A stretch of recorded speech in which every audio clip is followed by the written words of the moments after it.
Hello friends, welcome to Kamalanitu channel. నేను మీ Lavanya. YouTube చరిత్రలోనే కని విని ఎరుగని విధంగా ఈరోజు మీకు నల్ల వడియాలు చూపించబోతున్నానండి.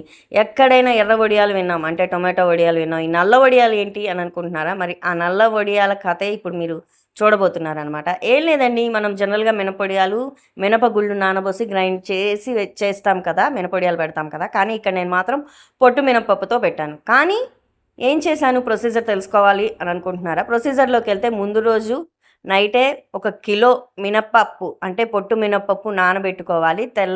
లేవగానే అవి శుభ్రంగా కడిగేసి పొట్టు పాడేయకుండా అది కూడా స్టోర్ చేసుకొని మినప్పప్పు గ్రైండ్ చేసేసుకోవాలి. అలాగే పొట్టును మాత్రం గ్రైండర్లో వేసుకోకుండా మిక్సీలో వేసుకోవాలి.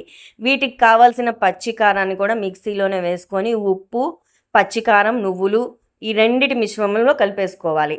కానీ పొట్టు వడియాలు అంటే పొట్టు మనం గ్రైండ్ చేసాం కదా, అవి వడియాలు పెట్టడానికి రావాలి అంటే మనం గ్రైండ్ చేసుకున్న మినప్పిండిని కూడా కొంచెం సుమారుగా కొంచెం దాన్ని కలుపుకొని ఆ తర్వాత ఈ 2 వడియాల్ని నేను వీడియోలో చూపిస్తున్న విధంగా దీవాన్ కాట్ మీద కవర్ వేసేసి ఇంట్లోనే పెట్టేసుకోవచ్చు అనమాట. ఇంట్లో ఎండకే, ఇప్పుడు ఉన్న ఎండకైతే ఈజీగా ఎండిపోతాయి. మరి మీకు నచ్చిందని అనుకుంటున్నాను. ఎలా ఉన్నాయి మా నల్ల వడియాలు, అది కూడా కింద కమెంట్ బాక్స్లో కమెంట్ చేయడం మాత్రం మర్చిపోకండి.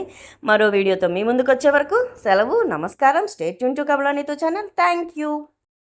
వీటిని నల్ల వడియాలు అనొచ్చు, లేదంటే ఇంతకుముందు పాతకాలంలో అయితే పొట్టు వడియాలు అంటారు. ఇప్పుడు పిల్లలకు కనెక్ట్ అవ్వాలి అంటే బ్లాక్ వడియాలు